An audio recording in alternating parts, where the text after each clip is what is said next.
of everybody who's joined us. This is a fairly small group, so feel free to speak up or interrupt. The purpose of today's call is to go over the Perkins V indicators.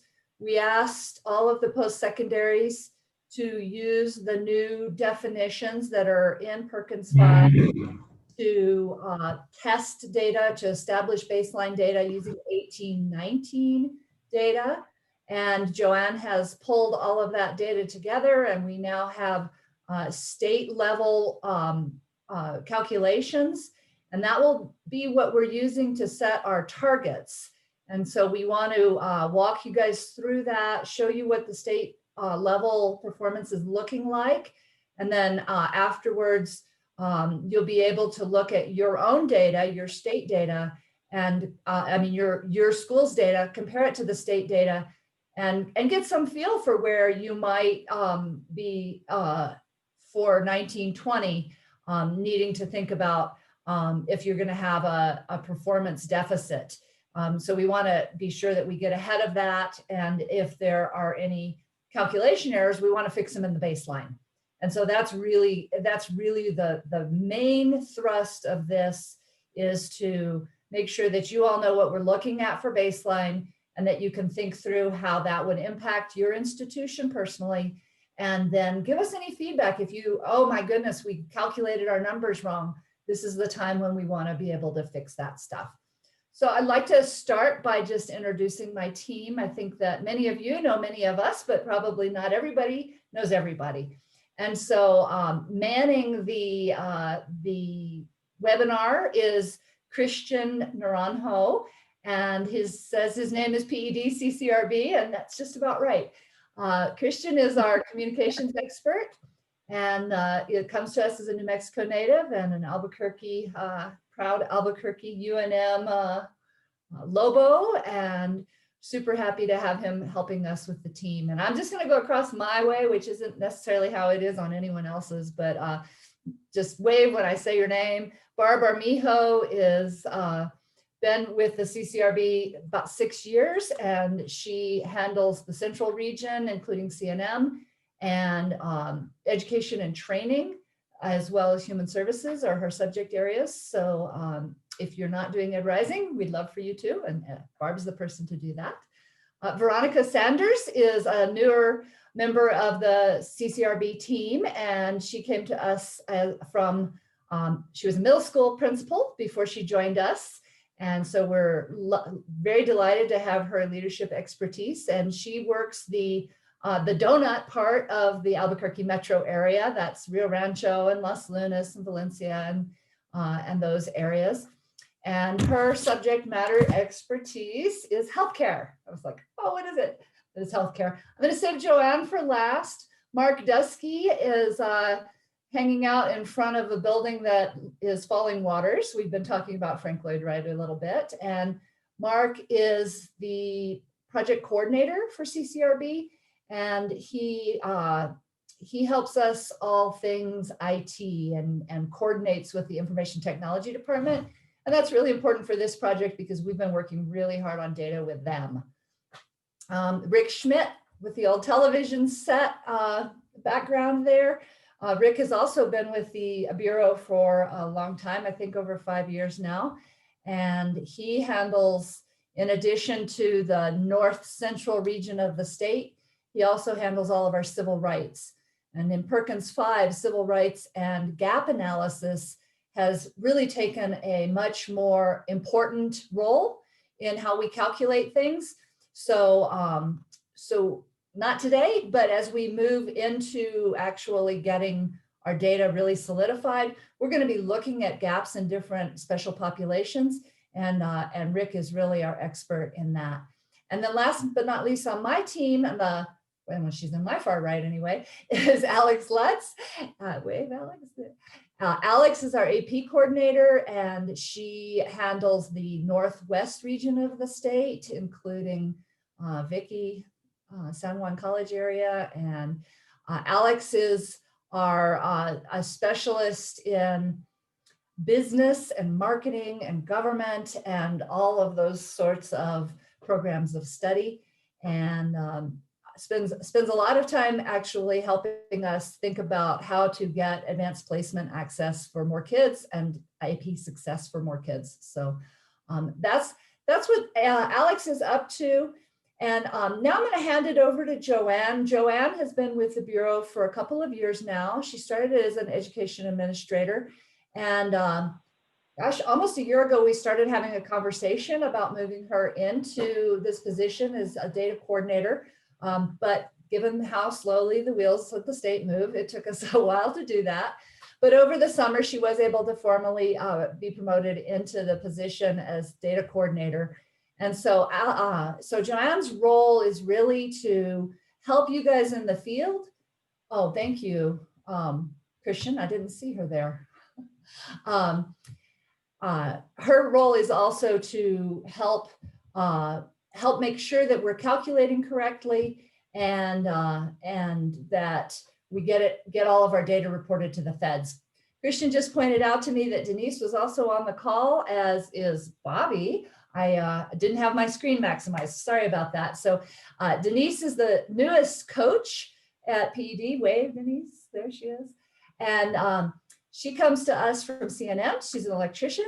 And so she'll be handling all of our skills trades, as well as really helping us emphasize non-traditional learners in all areas of CTE. So we're really delighted to have her joining the team. And Bobby Eichhorst, there's Bobby. Bobby is the deputy director and my right-hand woman. I couldn't do this without her. She's an amazing partner for everything that we do. And really, anytime you want to talk shop, she's your person. She knows everything there is to know just about anything related to CTE. It's her passion and her and her expertise, and she knows about student organizations and programs of study, and she knows who to call. So always an amazing asset. So with that introduction to my team, I'm going to pass the mic over to Joanne, and she's going to walk us through the rest of the presentation. Thanks, Elaine. Let me share my screen. I know everybody asks this. Can you see my screen? I'm going to ask it too. Okay. So I'm going to go over the Perkins V performance indicators with state baselines. So we have some new Perkins directors. We also have some people on our team that are pretty new also. So we're going to just cover from the beginning to the end. And some of this may be not new for people who've been doing it for a while.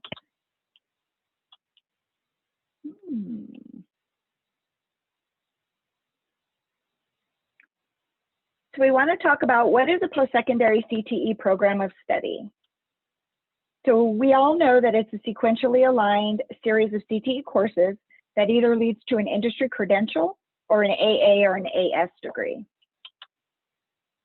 And these programs of study should be aligned to the regional priorities for each region, and they are determined in the Comprehensive Local Needs Assessment meeting that happens every 2 years. And also, if you guys have any questions, you can put them in the chat. Christian is manning the chat. A post-secondary concentrator is a student who's enrolled in a CTE program and has earned at least 12 credit hours, or a student who's enrolled in a program that has less than 12 credit hours, and then that they have completed that program. So we have two different options for a CTE concentrator in post-secondary. So we used to have, in Perkins IV, we had 6 performance indicators that all the post-secondaries had to pull data for. It has been reduced down to actually 3, but we've turned it into 4 to kind of divvy up some of the data. So the first indicator is 1P, retention and placement, and we've made this into actually 2, one for workforce engagement and one for continuing education. So for workforce engagement, the numerator consists of CTE concentrators who graduated or earned a credential, and then they also reported qualifying wages. And so then the denominator would be CTE completers, who is a CTE concentrator who's graduated or earned a credential. And currently, our 1P1 state baseline is right around 62%. So I wanted to let you know that we don't just make these numbers up, or we just don't say, oh yeah, we saw the guy working at, you know, Big O Tire or whatever. We actually do work in conjunction with Department of Workforce Solutions, and then also HED for this performance indicators data. So 1P2 is continuing education. The numerator would be CTE concentrators who graduated or earned an industry credential and were either enrolled in your institution for another program or for another reason, or they transferred to another institution. It could be a four-year university, or they enrolled in an advanced education program, and that could be internship or apprenticeship program. And then the denominator again would be CTE completers, which would be CTE concentrators who graduated or earned a credential. And currently the 1P2 data, state data, is at 37%. Any questions so far? Okay. Our second indicator is 2P, post-secondary credential, certificate, or degree. So the numerator is a CTE concentrator who was enrolled in the previous year, did not continue to be enrolled in the reporting year, and they graduated with a post-secondary credential, either in the previous year or the reporting year. So this would happen if a student finished a program in the previous year, but they didn't get their credential or their certificate or their industry credential until the reporting year. So it kind of goes over two years, the previous year and the reporting year.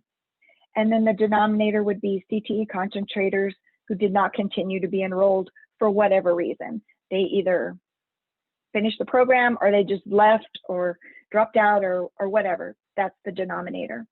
So the baseline data for 2P would be right a little bit over 48%. Please let me know if I'm going too fast. And we do have a question real quick. Okay. Ann Black is asking, for the 1P2 data, what sources outside of the National Student Clearinghouse would you suggest PS use? What are the other PS using? Thank you.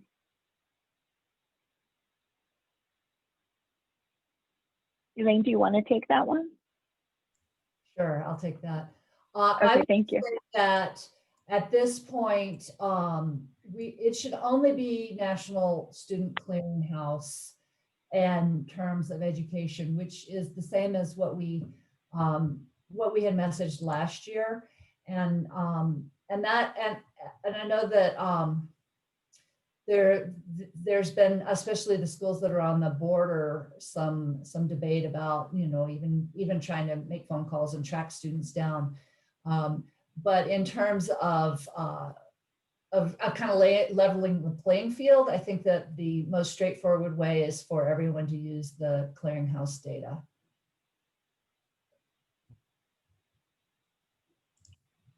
Thank you. And our final indicator is the non-traditional concentrator. So the numerator, and I'm going to go through the definition, and then I'm going to give you the Joanne easy way to understand it. So the non-traditional concentrator numerator would be CTE concentrators who are enrolled in a gendered CTE program. So if they're females, they're leading to a career with less than 25% females within that field. And if they're males, same thing, careers that are leading to careers with less than 25% males. And the denominator would be CTE concentrators who are enrolled in that program. So my favorite example is welding. Female welders would be the numerator. So all females enrolled in a welding program would be your numerator. And then your denominator would be all students enrolled in the welding program. And then an example for males would be the nursing program. All males enrolled in the nursing program, and we're talking concentrators, all male concentrators enrolled in the nursing program. And then your denominator would be all CTE concentrators enrolled in the nursing program. So right now we're at a little less than 21%. I feel like we could come up with, as a post-secondary team, some ideas to try to increase that. We've got people on our team, our new team member, Denise. She is a non-traditional electrician, and she teaches at C&M. And so she would be a great resource for anybody who would like to just talk about different ways that we can work as a team to increase this indicator. Post-secondary data assurances. We didn't have you sign data assurances in the beginning because we were still trying to set our baselines. So the CCRB will be sending these data assurances out to each HEI via DocuSign. The Perkins director and the IR will need to sign off on the data. If you have any questions about that, you can contact me. The reportable student subgroups. We have a couple of changes. Of course, our subgroups, we report by race and gender, and our special populations, which consist of individuals with learning disabilities, or individuals with disabilities, excuse me, individuals from economically disadvantaged families, including low-income youth, and this would be your Pell recipients. That would be those students. Individuals preparing for non-traditional fields, those female welders and those male nurses. Single parents, including single pregnant women. Out of work individuals, this has been rebranded. It used to be called the displaced homemaker, and so it is now in Perkins V called the out of workforce individual. English learners, this used to be referred to as limited English proficiency, and now it's considered English learners. Homeless individuals, youth who are in or have aged out of the foster care system. The foster care our subgroup used to be within the economically disadvantaged, and during Perkins V reauthorization, it became its own subgroup. Youth with a parent who are in the armed forces and they are an active duty member.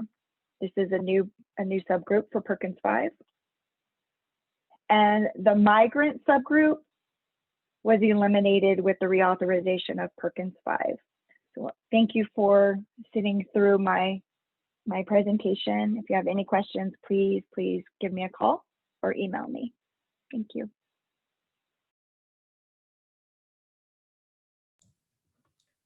So we'll open up for questions, and just to give you a timeline, we're going to be telling the feds at the end of the year what our anticipated targets are for 1920.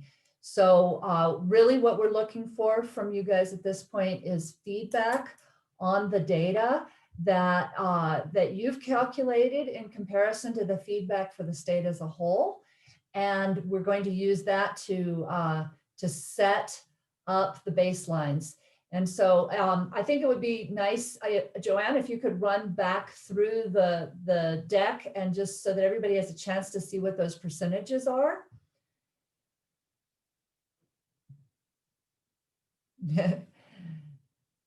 click at a time. And then one thing that I noticed as we were going through this is that Joanne mentioned that 1S1 and 1S2 were, we had split them out. And the reason for that is because together they are going to come up to very close to 100%. And we didn't see that there was a lot of room for movement if we took every student who finished who either got a job and or was working. And so we thought that it was more useful to have them as two separate indicators. That way we could think about them and the balance between those two, going on to additional education versus getting employed. And so that's why we have them split as two separate pieces there. So Joanne, you want to put those back up? So we have 1P1 at 62%.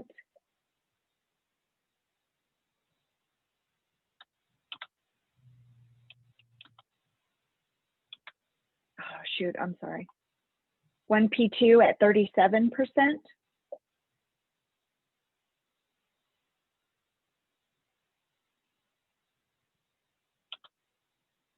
2P at 48%.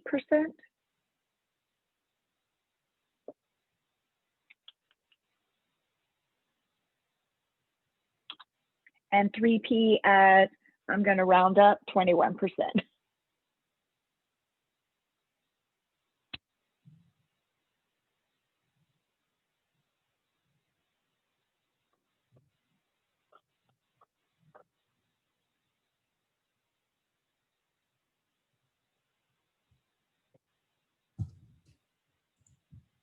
So Christian, do you, perhaps you can make it so that people can unmute themselves?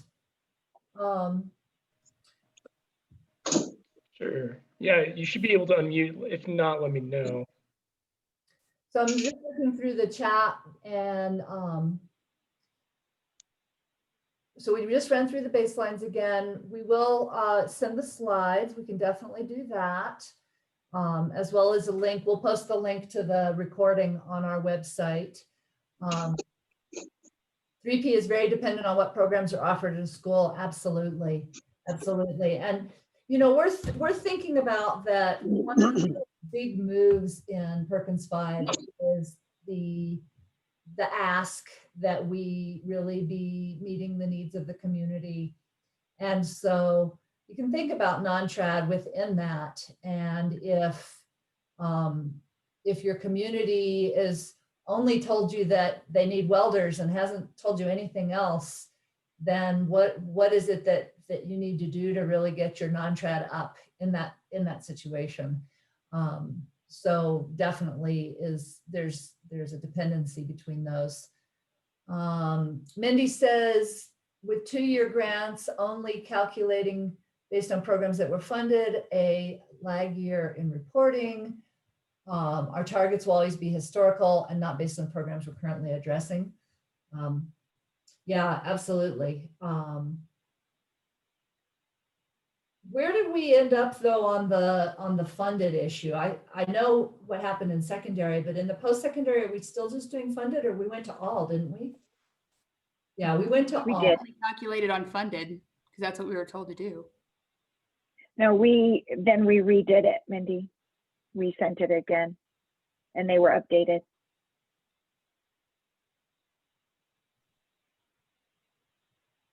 I also I forgot to say that Octave just released a new non-traditional crosswalk that I'll be sending out to post-secondary. I'm trying to go through it to identify any major changes to bring it to your attention. So I'll be sending that out in the next couple of weeks. If you can't wait and you're just dying to see it, you can look on the Octave website and you can download it there.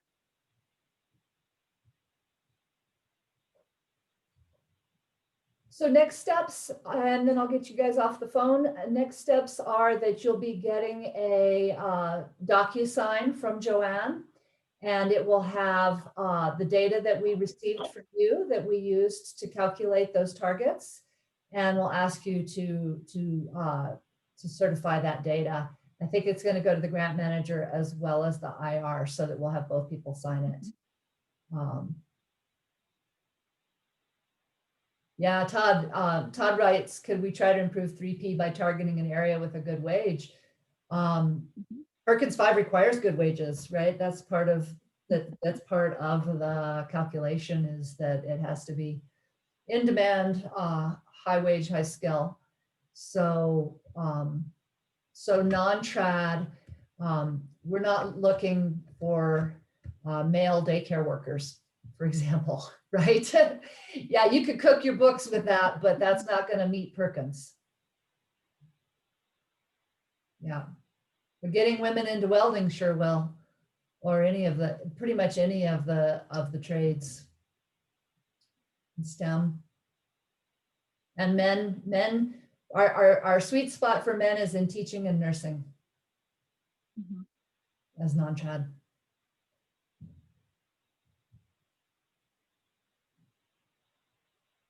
Other comments or questions?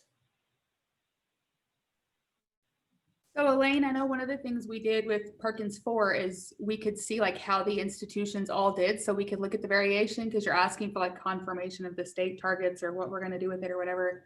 Is it possible to get that data again, or are we just? I think we can do that. Yes, John? Yeah, I can send out that whole big spreadsheet that has everybody's data on it and the state on the left, if that's what you would like. I'll be more than happy to send that. Okay, I saw a couple people shaking their heads, so I'll do that.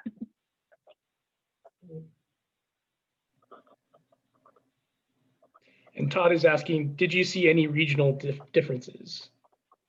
We saw some big variability, but I don't know that we would really say that it was regional. Yeah.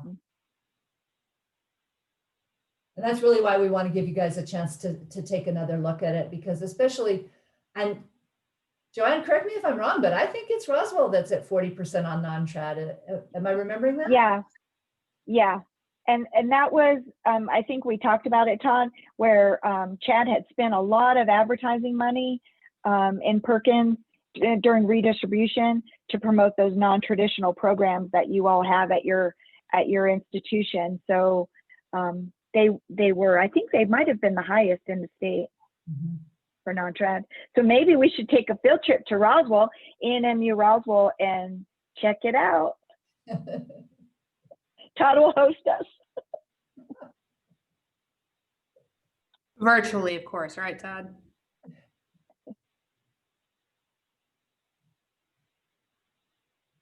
So on a non-performance indicator basis, I'm just curious, is everybody's school closing at Thanksgiving, not having students back after Thanksgiving?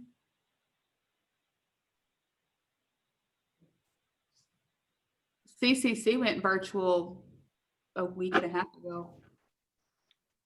Yeah, San Juan College is not returning except for trades and tech and health sciences. In Roswell, our health sciences is going to continue through the rest of the semester, but most of everything is virtual except for some of the trades we're able to wrap up by Thanksgiving here, but not the health sciences. We will continue through the rest of the semester for the hands-on skills in safe small groups. Hi, this is Sharon with CNM. We're about the same especially for our health sciences and some of our vocational programs. We'll continue through until December 13th. We've got about 10% of our classes are face-to-face at multiple campuses.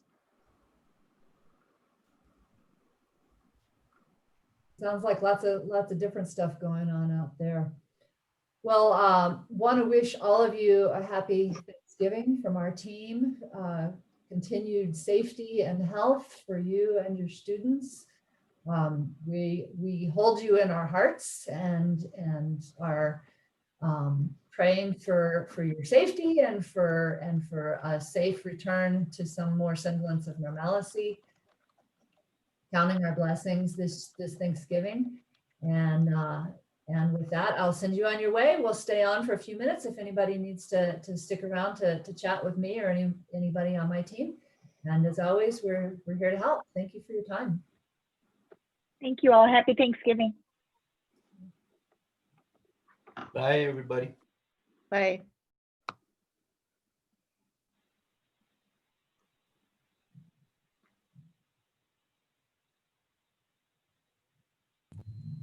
I just want to say hi to you and your team. I miss you guys. This is Sharon. We miss you too. How is everything?